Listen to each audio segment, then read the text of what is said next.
DJ Ferris. It's Chicago, nigga. It's the real one. Hit back. Only one is pulling shit. Fuck about.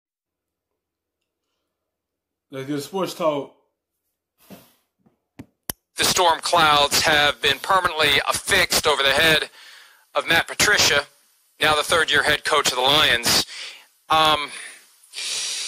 Let's hear from Patricia, given all of the pressure that he's under and giving all of the calls that are out there for his job to be the next one to end as an NFL head coach.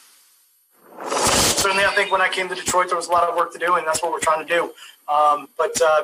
Talking about this year right now, we're talking about right now, these first 4 games, and obviously today wasn't good enough. I think after 4 games, our team can really take a look at itself and say, okay, hey, how do we need to play the games? What do we got to do? We've got some work to do during the bye week here, I think, which will be good for us to really take a look at how do we need to play going forward. And I think that's probably the most important thing from that standpoint is what do we do going forward, and how do we win?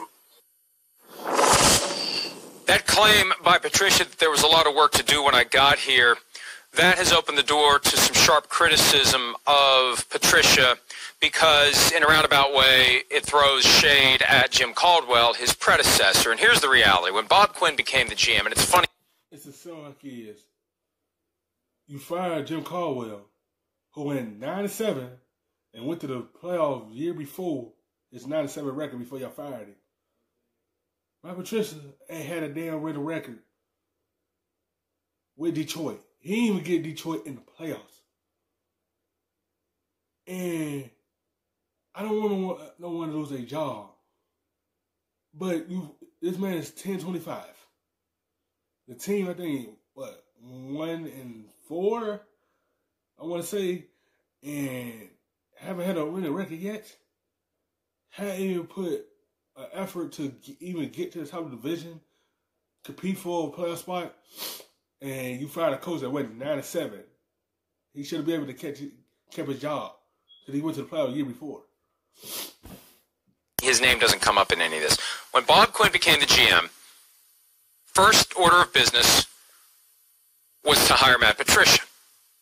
But he didn't want to throw Jim Caldwell overboard too quickly. He wanted to give Caldwell a chance. Well, he won the division, or at least made it to the playoffs. Didn't win the division. They haven't won the division in forever, as far as I can remember. But, well, forever's a long time. At some point, they won the division, I think. But they didn't win the division that year, but they got to the playoffs. Then Caldwell got one more year, and he was still competitive, and that's when he got fired. So that's the problem. And this was a point that came up last night when we were discussing the Lions. The set of Football Night in America, and Tony Dungy and I were considering whether to what extent there was a bad culture before Patricia got there. There really wasn't.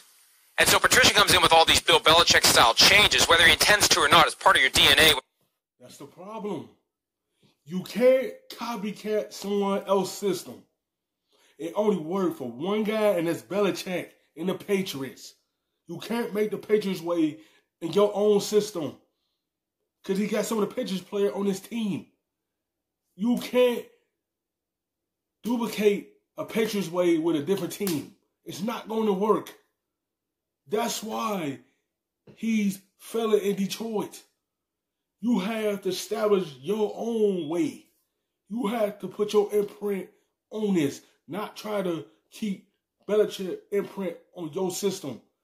It's not working here in Detroit. And that's why this team can't be competitive. This is why this team can't put wins together. Because you're trying to be like the Patriots, a steady, establishing your own. You're with Belichick for 15 years. You think you're doing it your way. You're doing it the way that you just think is normal because you've been around Bill Belichick. Players are going to resist it. And when it wasn't a 2-14 team, a perennial loser, they haven't won a playoff game in nearly 30 years, but it's not like they're horrible every single season. It makes it harder for the players to accept it, Shireen. And now we're at a point where you've got to have the results. You can't bring the Belichick DNA to town and not have results. And that's the problem for the Detroit Lions. And the question is, will that claim Matt Patricia's job during or after this season? Yeah, 9-7 in Jim Caldwell's last year. They are now 10-25-1 under Matt Patricia. They cannot hold the lead. Glover Quinn weighed in on Matt Patricia's statement today, saying, "Don't start that mess. This was a 9-7 team when you took over, and it was. And you look at the players that have gone since then, Darius Slay and Quinn and Quandre Diggs, and you go on and on and on. I was fooled into thinking this. You see what happened? You get rid of Diggs, Slay, Quinn. You gave away your key pieces of this team because you try to bring in Patriot players and create a Patriot system in Detroit. You can't do that because you try to do that Patriots thing. Some players can't handle that. They don't like that. And that's going to disconnect you from your players, and y'all not seeing eye to eye, and it's going to play out on the field, and that's what it's doing. Was a team ready to turn the corner with Matt Stafford coming back, and Stafford's regressed. He does not look good with this team, with this coach, with this coaching staff for whatever reason, whether it's he missed games last year, whatever. To me, he's not the same quarterback he was under Jim Caldwell, and I thought he was ready to really turn the corner, have an MVP-like season in his last season with Caldwell, and now here we go again, and here are the Lions muddling through yet another season.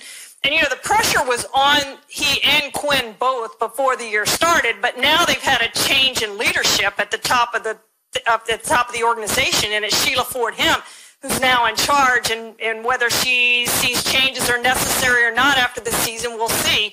But they were put on notice before this year started. Or during. That's the thing. Once the first domino falls, the question becomes, will there be others? Will it happen in Detroit? Will it happen with the Jets? The Jets just had an opportunity, mini-bye on the back end of a Thursday night game. They didn't make a move on Adam Gase. They've got 6 more games before their bye week. If they go into that bye 0-10, who knows what happens? And this is the bottom line. We can speculate, and we can talk, and we can analyze, and we can guess, and we can hear things that may or may not be accurate. But you never know what's going to happen until that one individual who's got his or her hands on the wheel of the car decides where it's going to be driven.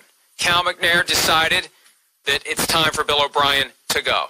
Of all the coaches out there who are in some degree of trouble, he would have been the last one I expected to go. I would have thought Patricia. I would have thought Gase. So it just tells you that you got to be ready for anything. Anytime, any place, anywhere. An owner can decide, I'm going to do something. And Shireen, I don't want to get too far afield here. That's one of the reasons why, and it can be good and it can be bad. One of the reasons that the Packers are such a unicorn in the NFL, they don't have that one person who can decide at any given moment, you know what, I'm firing the head coach. It doesn't work that way with a publicly traded company that has boards of directors. And yeah, Mark Murphy's in charge, but he just can't say, he's got somebody to answer to. Everybody else who's running a team has someone to answer to except the teams that are owned by individuals. And they can say, that's it, I'm done. So it can happen at any time. Hi, I'm Mike Tirico, and thanks for watching.